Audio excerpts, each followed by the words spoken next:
Welcome back. મહામંથનમાં હવે એ ચર્ચા કરવી છે કારણ કે થોડા દિવસો પહેલા જ તાજેતરમાં એક એવી દુઃખદ ઘટના સામે આવી કે જ્યાં બોલિવૂડ એક્ટ્રેસ શેફાલી ઝરીવાલાનું નિધન થયું અને જ્યારે એમનું નિધન થયું ત્યારે લોકોના મનમાં ઘણા બધા પ્રશ્નો હતા, ઘણા બધા સવાલો હતા. લોકોના મનમાં એ પ્રશ્ન હતા કે આટલી ફિટ દેખાતી વ્યક્તિ તેમનું મૃત્યુ અચાનક કેવી રીતે થઈ શકે, માત્ર 42 વર્ષની ઉંમર, અને એમાં કઈ રીતે તેમનું મૃત્યુ થઈ શકે, એ ઘણા બધા સવાલો હતા. તેની સાથે સાથે જ્યારે અમુક તપાસ કરવામાં આવી તેમાં એ પણ સામે આવ્યું કે તેઓ એન્ટી એજિંગ દવા પણ લેતા હતા, તેનું સેવન કરતા હતા. ઘણી વખત આ એન્ટી એજિંગ દવાઓ છે, આ ડ્રગ છે, તેનું સેવન જો ડોક્ટરના પ્રિસ્ક્રિપ્શન વગર કરવામાં આવતું હોય ત્યારે એ ઘાતક પણ નીવડી શકે છે. ઘણી બધી વખત એનો ખ્યાલ ન હોવો કે કઈ દવા લેવી જોઈએ, કઈ ન લેવી જોઈએ, અથવા તો આ દવા આપણા બોડી પર અથવા આપણી પર શું આડઅસર કરી શકશે, એ તમામ વાતનો ખ્યાલ ન હોવો અને તેના કારણે ઘણી બધી વખત એ એવા રસ્તા પર આપણને લઈ જતી હોય છે જ્યાં માત્ર ને માત્ર આપણને મૃત્યુ મળે. અને એટલા જ માટે એની ઉપર આજે ચર્ચા કરવી છે કારણ કે યુવાનોમાં એન્ટી એજિંગની દવાઓ માટેનો જે ક્રેઝ સતત વધી રહ્યો છે, કોઈ પણ પ્રકારની જાણ રાખ્યા વગર તેઓ સતત એમાં આગળ વધી રહ્યા છે, અથવા તો જાતે જ પોતે એ વિચારીને કે કદાચ અમે આ દવા લઈશું તો અમે ફિટ રહીશું, અમે સારા દેખાઈશું, અને એ દવા લઈ લે અને ત્યારબાદ એની આડઅસર, એ દવાની આડઅસર દેખાય અને જેના કારણે એ વ્યક્તિ મૃત્યુ સુધી જાય. અને એટલા જ માટે આજે તેની વાસ્તવિકતા વિશે સમજવાનું છે અને તેની સાથે સાથે એન્ટી એજિંગ દવા શરીર માટે કેટલી જોખમી છે તેના વિશે ચર્ચા કરવાની છે. કારણ કે પ્રશ્ન એ છે કે એન્ટી એજિંગની દવા શરીર માટે કેટલી જોખમી છે. શેફાલી ઝરીવાલાનું મૃત્યુ નિપજ્યું તો શું એની પાછળ એન્ટી એજિંગની જે દવાઓ છે તે જવાબદાર છે? યુથમાં એન્ટી એજિંગનો જે ક્રેઝ સતત વધી રહ્યો છે એ કેમ વધી રહ્યો છે? અને એન્ટી એજિંગની ટ્રીટમેન્ટથી શરીર પર શું આડઅસર થાય છે? આ તમામ સવાલો ઉપર કરીશું મહામંથન.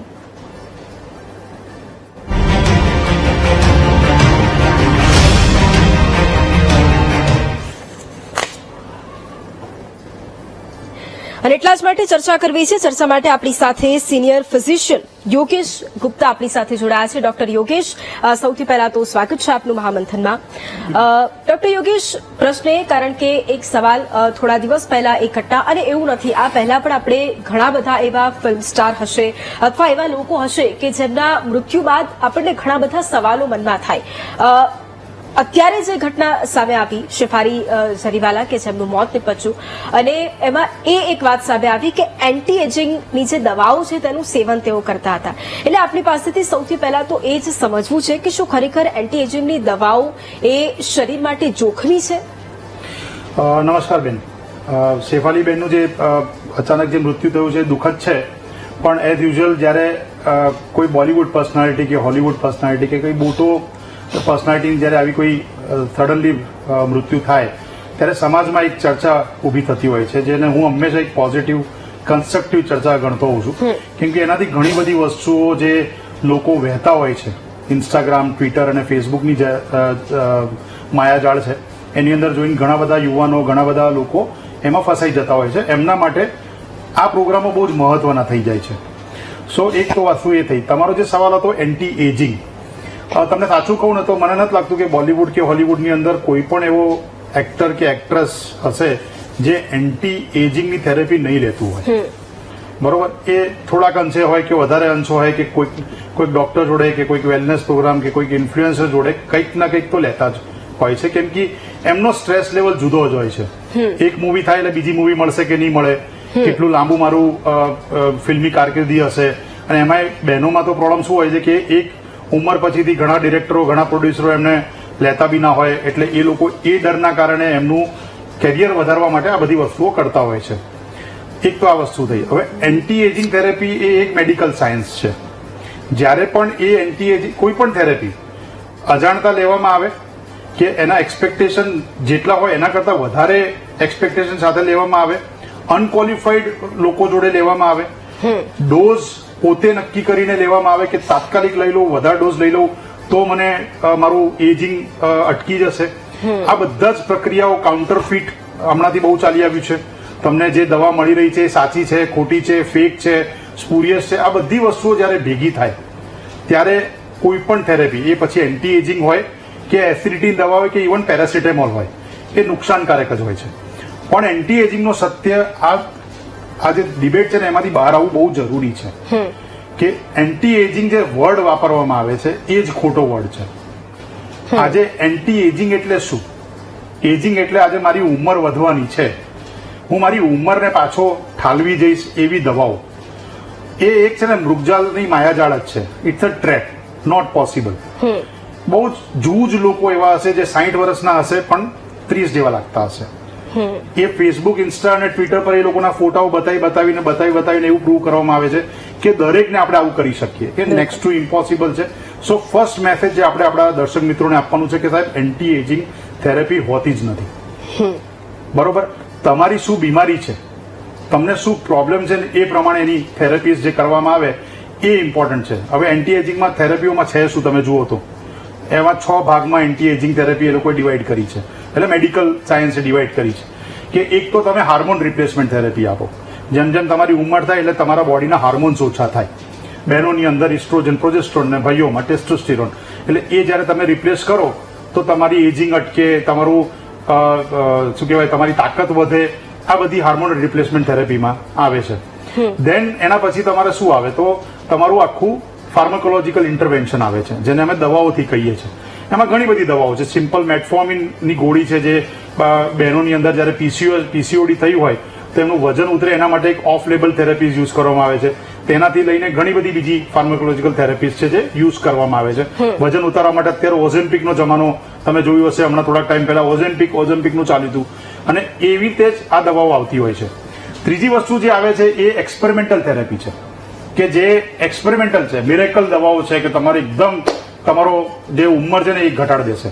કે સ્ટેમ સેલ થેરેપી હોય કે ટેલેમરેસ થેરેપીઝ હોય કે પછી જીનેટિક થેરેપીઝ હોય, જીન થેરેપીઝ હોય, એ બધી થેરેપી એની અંદર આવે. પછી કેલરીની અંદર બી થેરેપીઝ ડિઝાઇન કરી છે. તમે જોયું હશે વારે ઘડીએ યુટ્યુબ પર આપણે ઇન્ટરમિટન્ટ ફાસ્ટિંગ સાંભળીએ છીએ, આપણે મેડિટેરિયન ડાયટ સાંભળીએ છીએ, આપણે ફાસ્ટિંગ સાંભળીએ છીએ. આ બધી વસ્તુઓ એ કેલરીની અંદર આવી જતી હોય છે. દેન કમ્સ કોસ્મેટિક એન્ડ ડર્મેટોલોજીકલ થેરેપીઝ, જેની અંદર આ બોટેક્સ ઇન્જેક્શન્સ તમે સાંભળ્યા હશે, ગ્લુટાથાયોન આવી ગયા, પછી એવી રીતે જ તમારું હાઇલોરોનિક એસિડ આવે. એ બધી દવાઓ એની અંદર આવે. છેલ્લે આવે સપ્લિમેન્ટ્સ, વિટામિન એ, સી, ઈ. તમે જોયું હશે સેફાલી જરીવાલામાં પોલીસે શું કીધું કે વિટામિન સી, એના બેનપણી એવું કોઈએ કીધું કે વિટામિન સી ના ઇન્જેક્શન લેતી હતી છેલ્લે સુધી. સો એ ન્યુટ્રિશનલ સપ્લિમેન્ટ્સ. તો આ બધી થેરેપીઝ છે જે એન્ટી એજિંગના નામે બહુ જ પ્રચલિત કરવામાં આવી રહી છે. બિલકુલ. ડોક્ટર યોગેશ, આમાં પ્રશ્ન એ, કારણ કે આમ સામાન્ય રીતે આપણે જોવા જઈએ તો કોઈ એવું વ્યક્તિ, એક સેલિબ્રિટી હોય, એ પોતાના દેખાવ પાછળ કરોડો રૂપિયાનો ખર્ચ કરતા હોય, પરંતુ જ્યારે એક સામાન્ય વ્યક્તિની વાત કરીએ અને કદાચ એ સામાન્ય વ્યક્તિ જો એમને રોલ મોડેલ માનતા હોય એટલે એમના હિસાબથી એ કરવા જાય કે જો એ આ વ્યક્તિ કરી રહ્યા છે, તમે બોટોક્સની વાત કરી અથવા બીજી એવી કોઈ પણ બાબત કે જે એન્ટી એજિંગ માટેની ટ્રીટમેન્ટ્સ હોય એની વાત કરી, એ કરવા જાય, પણ સૌથી મોટી વાત કેટલા રૂપિયા ન ખર્ચી શકાય. અને જ્યારે તમે એ ખર્ચો ન કરો એટલે સ્વાભાવિક રીતે તમે જે સારવાર કરાવી રહ્યા છો એની ઉપર પણ પ્રશ્ન ઉભા થાય. એટલે એ સામાન્ય જે લોકો, સામાન્ય જે વ્યક્તિઓ છે કે જે ખરેખર એ કદાચ એમને ખ્યાલ નથી કે શું અસર થવાની છે, એમના શરીર પર કેવી આડઅસર જોવા મળતી હોય છે. અને એમાં પણ એવા વ્યક્તિઓ કે જે 30 ક્રોસ કરી ચૂક્યા છે અને ફરી મનમાં એ જ છે કે યંગ દેખાવું છે, બોડી પર કઈ આડઅસર દેખાવાની શરૂઆત થાય. સો તમારી આખી પ્રસ્તાવનામાં જ જવાબ છે. તમે જો એક એક શબ્દો જુઓ તો આ થેરેપી બધી કોસ્ટલી છે. So one thing is that. Second, આ થેરેપી કમ્પ્લીટ મોનિટરિંગની જરૂરત રાખે છે. ત્રીજું, આની અંદર જે દવાઓ આપવામાં આવે એ બરોબર છે કે નહીં, સાચી છે કે નહીં એ જોવું પડે. અને ચોથી વસ્તુ, ખરેખર જરૂર છે કે નહીં. બોલિવૂડ હસ્તીઓ અને હોલિવૂડ હસ્તીઓ જ્યારે એન્ટી એજિંગ થેરેપી લેતા હશે તો આપણને એવું લાગતું હશે કે એ લોકો જાતે લઈ લે છે, પણ આઈ કેન ટેલ યુ કે એ લોકો નોર્મલી એમને આખી એક ટીમ હોય છે. એ એકલા નથી ચાલતા હોતા. એમના ન્યુટ્રિશનિસ્ટ થી લઈને વેલનેસ પ્રોગ્રામ થી લઈને ડોક્ટર્સ થી લઈને સ્પોર્ટ્સ થી લઈને જીમ થી લઈને બધાના એ લોકો જોડે આખી ટીમ હોય છે. વિચ આઈ બિલીવ કે એ લોકો જયારે એન્ટર થતા હશે, સેફાલી જરીવાલા જયારે ફેમસ થયા હશે ત્યારે એમને એમની બહેનપણીઓને કે એમને જે લોકો છે, કલીગ્સને પૂછ્યું હશે કે ભાઈ તું કોને ફોલો કરે છે, તો એને એક લાઈન નામ આપ્યું હશે. તમે આજે કોઈ ડોક્ટરની જરૂર પડે તો તમે શું કરો, તમે તમારા કલીગને પૂછો કે કયો ડોક્ટર સારો છે. તો એ લોકો જોડે ટીમ છે, પણ સામાન્ય માણસ જોડે કશું જ નથી હોતું. એ લોકો જોડે તો ખાલી આ એક માયાજાળ છે કે આ સેફાલી જરીવાલા બેન કે બીજા કોઈ પણ કેટલા યંગ દેખાય છે.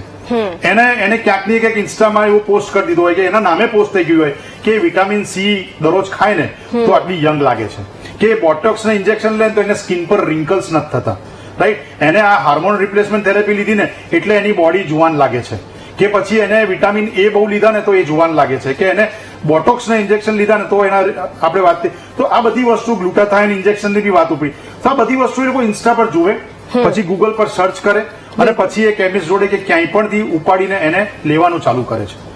That is wear the danger lies. હું તમને એક સામાન્ય એક્ઝામ્પલ આપું. વિટામિન સી જો વધારે પડતા પ્રમાણમાં લેવામાં આવે તો કિડની ડેમેજ કરવાની છે. જેમ કે એ તમારું બોડીનું યુરિક એસિડ કિડનીમાં જઈને ફસાવી દેવાનું અને કિડની ડેમેજ થાય. તમે હાર્મોન રિપ્લેસમેન્ટ થેરેપી લો તો તમને એટલું ડેટા આપું કે વર્ષે કોઈ પણ હોસ્પિટલનો તમે ચોપડો ઉપાડી લો તો હાર્મોન રિપ્લેસમેન્ટ થેરેપી લીધા પછીથી બ્લડ ક્લોટ થઈને સ્ટ્રોક એટલે પેરાલિસિસ સાથે અનેક બહેનો હોસ્પિટલમાં દાખલ થતા હોય છે અને જીવ ગુમાવતા હોય છે, અને એવી રીતે જ હાર્ટ એટેક કે કાર્ડિયક અરેસ્ટના શિકાર થતા હોય છે. ગ્લુટાથાઇનની વાત કરીએ તો કાઉન્ટરફિટ ગ્લુટાથાઇન તમે લો એટલે સિવિયર રિએક્શન આવીને પેશન્ટને ડેથ થતા અમે અનેક ઘણી વખત જોઈ છે કે ગ્લુટાથાઇન એ કેન્સર પેશન્ટો માટે નિજાત કરવામાં આવેલી દવા છે.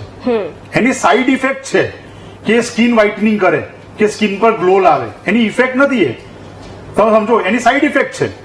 એ સાઇડ ઇફેક્ટને આ ઇન્ફ્લુએન્સર્સ અને વેલનેસ પ્રોગ્રામ વાળા એન્ટી એજિંગ રીતે યુઝ કરે છે. સો મારા યુવાન મિત્રોને ખાલી એટલી સલાહ છે કે તમારા એક્સપેક્ટેશન જે છે ને એક તો પહેલા એને એકદમ રિયાલિસ્ટિક રાખો. આપણે ક્યારે પણ આ બોલિવૂડની હસ્તીઓ જેવા નહીં થઈ શકીએ જ્યાં સુધી મારા જીન્સ એવા નહીં હોય ત્યાં સુધી.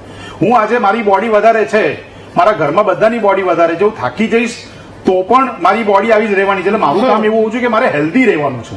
બિલકુલ રાઈટ. તો યુવાન મિત્રોને એટલી જ સલાહ છે કે પ્લીઝ સાચી માહિતી મેળવવાની રાખો. પ્રોગ્રામ જે આપણે રન કરી રહ્યા છે કે તમે ઇવન ડોક્ટર્સને મળી શકો આના માટે. You can talk to them. બિલકુલ. રાઈટ. બીજો એક પ્રશ્ન એ ડોક્ટર યોગેશ, કારણ કે આખી આ સમસ્યા અત્યારે આપણે જોઈ રહ્યા છે અને એવું નથી કે હવે કોઈ પણ વ્યક્તિ, કારણ કે આપણે સોશિયલ મીડિયા સ્ક્રોલ કરીશું એટલે એમાં પણ આપણને ઘણું બધું દેખાશે, એટલે એમાં સૌથી પહેલા તો આપણે એ તપાસવું કે આપણા માટે શું બરાબર છે, આપણા માટે શું સારું છે અને આપણા માટે શું ખોટું છે, એ કેવી રીતે કરી શકાય દરેક વ્યક્તિ માટે. કે કોઈ પણ વ્યક્તિ કે જે એવું વિચારે છે કે ના મારે યંગ દેખાવું છે, મારે સારું દેખાવું છે, તો એ સાચા ખોટાની પરખ કેવી રીતે કરી શકાય? સો મોસ્ટ ઇમ્પોર્ટન્ટ વસ્તુ જે મેં પહેલા કીધી એ પ્રમાણે પહેલા તો આપણે પોતાની જાતની બોડીની ખબર હોવી જોઈએ આપણને કે આપણો બાંધો શું છે, આટલા વર્ષોમાં એ બાંધો શું રહ્યો છે. સડન મારી લાઈફસ્ટાઈલ જે બગડી હતી એના કારણે મારો બાંધો બગડ્યો છે, કે મારી ઉંમર વધારે દેખાય છે, મારો સ્ટ્રેસ લેવલના કારણે મારો ઉંમર વધારે દેખાય છે, કે ખરેખર મારા બોડીમાં કોઈ બીમારી છે જેના કારણે મારી ઉંમર વધારે દેખાય છે. આ ખેલ આખો ઉંમર વધારે દેખાય છે એની છે. ઉંમર વધારે થઈ ગયાની નથી. પણ આજે હું 40 વર્ષનો છું પણ હું 50 વર્ષ જો દેખાઉં છું.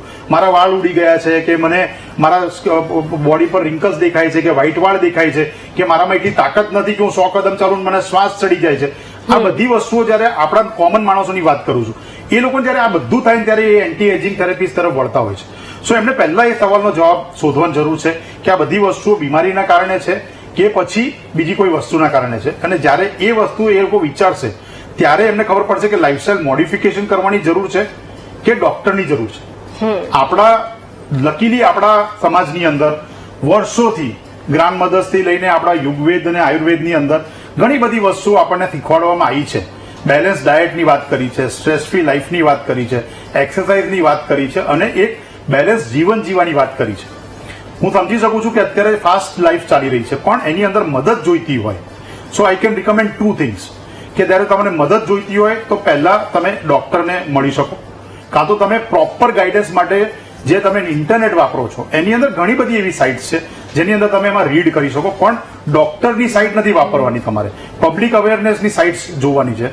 અને ત્રીજી વસ્તુ જો તમને જરૂર લાગે તો તમે પછી સાયકોલોજીસ્ટને મળી શકો છો. બિલકુલ. સાયકોલોજીસ્ટનો જે વર્ડ વાપરું છું એ યુવાનોએ બહુ સમજવાની જરૂર છે. અમેરિકાની અંદર અને વેસ્ટર્ન વર્લ્ડની અંદર સાયકોલોજીસ્ટ બહુ જ સારું કામ કરી રહ્યા છે. એ લોકો કોઈ પણ જાતની દવા નથી આપતા પણ તમારું બિહેવિયર મોડિફિકેશન કરે છે.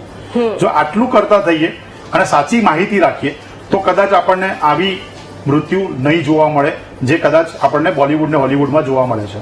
બિલકુલ. છેલ્લા 30 સેકન્ડમાં ડોક્ટર યોગેશ, યુવાનોને આજની તારીખમાં એન્ટી એજિંગ ડ્રગ અને એ એક છેલ્લી લાઈનમાં જો આપના તરફથી આપે સમજાવવું હોય અને એ ખરેખર લોકોના મનમાં એ વાત ઘર કરે કે આનાથી શું તકલીફ થઈ શકે છે અને એ તમે મૃત્યુ સુધી પણ જઈ શકો છો, એના માટે છેલ્લી લાઈનમાં શું કહેશો? એક જ વસ્તુ, કોઈ પણ વસ્તુ અતિશયોક્તિ કરવામાં આવે અને જરૂર ના હોય તો પણ કરવામાં આવે તો મેડિકલ સાયન્સમાં એ હંમેશા સાઇડ ઇફેક્ટ જ આપતી હોય છે. તમને જરૂર ના હોય તમે પેરાસિટામોલ ખાખા કરો 500 ની જગ્યાએ 650, 650 ની જગ્યાએ 1 ગ્રામ, તો તમને એ લીવર ડેમેજ કરવાનું જ છે. એનાથી તમને તમારો સમય બદલાઈ નથી જવાનું. તમે જે સમયને પાછો કરવા માંગો છો એટલું હું તમને કહી શકું કે કેટલાક લોકો માટે સમયનો અંત જ આવી શકે એમ છે. ઓકે, બિલકુલ. અને એટલા જ માટે આ જાણકારી જે લોકો માટે પણ ખૂબ જરૂરી હતી અને આપી છે આપે. થેન્ક યુ સો મચ અમારી સાથે જોડાવા માટે અને જે ખાસ કરીને યુથ છે તેમને માહિતગાર કરવા માટે. અને એન્ટી એજિંગનો જે ક્રેઝ અત્યારે સતત યુવાઓમાં વધી રહ્યો છે અને બે પાસા હોય છે, સારા નરસા, એક સારા દેખાવાનો એક પાસો એ અલગ હોય છે અને બીજી તરફ તેની આડઅસર એ પણ અલગ હોય છે. એટલે બંને પાસાઓ સમજો અને તમારા માટે શું સારું છે એ તમે પોતે ડિસાઇડ કરો અને એના માટે જે પ્રયત્નો હોવા જોઈએ ફક્ત ને ફક્ત વાત નહીં પરંતુ તેની સાથે એટલી જાણકારી પણ જરૂરી છે. અને જે આંધળા થઈને જે ફોલો કરવાની બાબતો હોય છે એ પણ હવે આપણે આપણા જીવનમાં ટાળીએ કે જેથી કરીને આવી પરિસ્થિતિઓથી પણ આપણે બચી શકીએ. મહામંથનમાં હાલ બસ આટલું જ. રજા આપશો. નમસ્કાર.